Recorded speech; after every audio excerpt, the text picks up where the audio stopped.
Just an FYI to anyone out there who's not familiar with the internets yet. Search history, whether you wipe it or not, it can be found. Okay? Yep. It can be found. The problem is with a lot of these people, they don't even wipe the search history. Their narcissism plays into it. Then they're just like, they're never going to catch me. They're not going to look at my computer. I have nothing on my computer. What what would they find on my computer that's going to be damning to me? I don't think there's anything out there. Like search for things like luxury prisons for the rich in America. That seems normal, right? And that's not even the most disturbing of the things. But what was disturbing to me about that search that Kouri Richins did. This is the mother who wrote the children's book about grief after she allegedly murdered her husband with a 5 times over the limit of fentanyl. That was something she was searching for between allegedly offing her husband and then being arrested over the course of that year. Luxury prisons for the rich in America. That's a really interesting search. Number one, why would you think that exists? Right. where have you seen this? Now, are there white collar type prisons that are less security? Yes, but they're not called luxury prisons in America, and you can't necessarily book a stay there.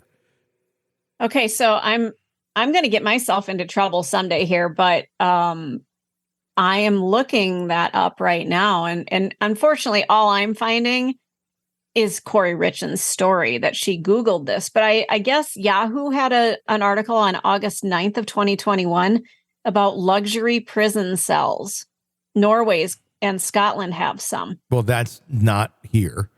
No, correct. Michael Cohen is apparently in one of the cushiest prisons in America, or was. He's out.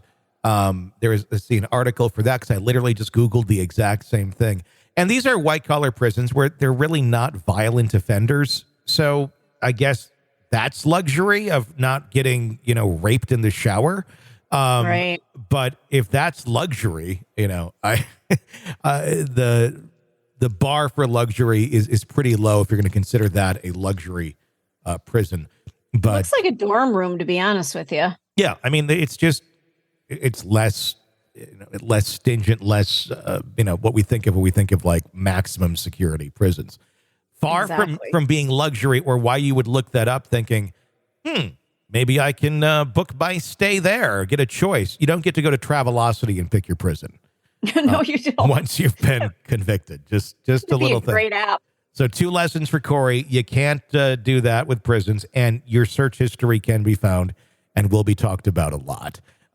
So she was searching for information on Utah prisons. If police can see your deleted messages. Yes, they can. We answered that with that one. How long life insurance companies take to pay. If the cause of death can be changed on a death certificate. Oh, boy. If cops can force you to take a lie detector test. How to hire someone to write a book for you. Ooh. So that really, I think, speaks to trying to cover something up and try to control the narrative around your name. If there's this book about, the father who died and he's still always with us, that really shows you as a mom to the outside as being someone who's really trying to help your kids cope. Certainly not someone trying to cover up a murder. Signs of being under federal investigation. Yeah, the knock on the door, I would say. Delay in claim payment for death certificate with pending cause of death. Yeah. So and that ties to the claim of at least $2 million in the insurance that she took out on her husband right before he was murdered. But wait, there's more. What kind of doctor is Dr. Pepper? How to undo microblading. And Lil Nas X married? What the hell? So, okay, she goes between possibly killing her husband and what kind of doctor was Dr. Pepper? She seems real bright. Wow. She seems real bright. Bright and real dumb and dangerous is what she very much seems to be like. And I'm guessing that that husband was sitting there just trying to be there for the kids. I know that's what everyone says, but yeah, you dumb and dangerous is what you have going over there. Dumb, but thinking she's smart, dangerous is the problem. That's the narcissism there. That's the narcissism that allowed her to steal all that money from her husband while they were married without asking, and spend it frivolously left and right. And then when he said, yeah, maybe we shouldn't buy the $2 million fixer-upper that's basically just studs, and then he dies. And then she goes and buys it the next day because she pretends that she's fucking Joanna Gaines. I think that's another delusion that a lot of people have in this country, that they're a star on HGTV. It's like, you're not. You're not. You're not at all. But I think all of those sort of things played into her life of delusion. And I had to add this in there because, and I found out an interesting fact about this. And people are going to start being, you really have a thing against LDS. I really don't, but stats don't lie. Okay. If it quacks like a duck, it might be a duck. Stats do not lie. She is LDS. We found that out. She was Mormon. So was Lori Vallow. So was James Craig. So was Jodi Arias. And I found this out as well, which is interesting. And I found this out directly from an FBI agent, is that there is an unproportionate amount of LDS members that are either in positions of authority, like in police work, to the general population. And there's an disproportionate amount in jail for serious offenses like murder compared to the rest of the population, because LDS makes up a very, very, very small amount of the population. But when you look at the actual numbers that are incarcerated for things like murder, it's very high compared to how many are actually in our population. And it's not because the police are going down the road profiling LDS members going, yeah, there's an LDS, they look suspicious. No, it's because I don't know. It seems statistically there are more crimes being committed by its members or ex-members or ones who go and make their new version of fundamental FLDS type things. But it starts somewhere. There's something in that seems to enable this sort of behavior. Well, maybe take the first book of the Mormon, the Book of Mormon, where God commands someone to kill someone for absolutely no reason. That might be a starting point. And when you get these people who follow things to the letter, when something like that is written, that becomes a huge problem. It becomes justifiable in someone's mind sometimes.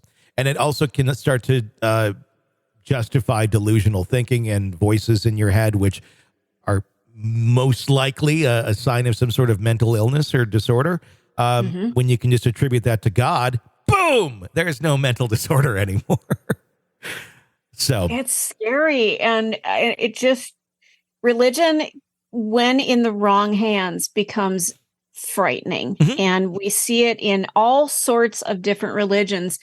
But I think you've really landed on something here. There is a faction of this group where anything goes.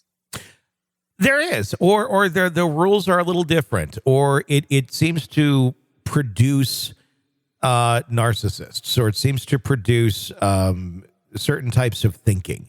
And that's not surprising. I mean, I think there's other religions that can produce that sort of thing as well, too. But when you get to like the superpowers and some of the magic underwear and all that sort of shit that LDS seems to profess, you're talking shit that's like really magical thinking that really goes beyond the norms. And if you think that that's possible, it's not too far of a stretch then to think that you are starting to have superpowers as well, because it's already been demonstrated as possible to you as a child in your religion.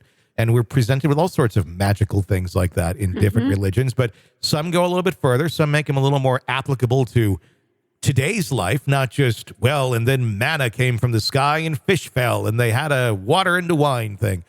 That you can kind of not relate to your life because it does seem very fantastical and it's a biblical story or something. It's very different when you're trying to apply this and say that the head of your church has having, one-on-one conversations with God. And you're still adding more chapters to the book to fit your current political or socioeconomic needs. Yeah, and that's just a huge problem. It's just there's just too many similarities between this church and how many murders that we've seen. I was unaware of the connection and the sheer amount how non-equal it is. That is something that I've been suspecting for a while, but I think it comes out here. So there you go. Lesson learned here. Don't Google shit about murder and being incarcerated and all that if you just murdered somebody and you're concerned about being incarcerated and all that. Murder in the morning from the Hidden Killers podcast. I'd start looking up kittens and things like that. Like, how many kittens can I legally have? What's the cutest kitten out there? All sorts of things that have nothing to do with murder. Just everything. Look at the search history. It's all about kittens and the newest menu items at Taco Bell. Not suspicious. Right. Do that. Do this, not that. That's the lesson there. You want to weigh in, 888-554-5537. 888-5-KILLER is our phone number. We would love to hear from you. You can call in 24/7, and we may use you on a future episode of the program. Press subscribe wherever you're downloading podcasts so you don't miss any of the cases we're covering for you right here. Until next time, for Stacy, I'm Tony. Stay with us.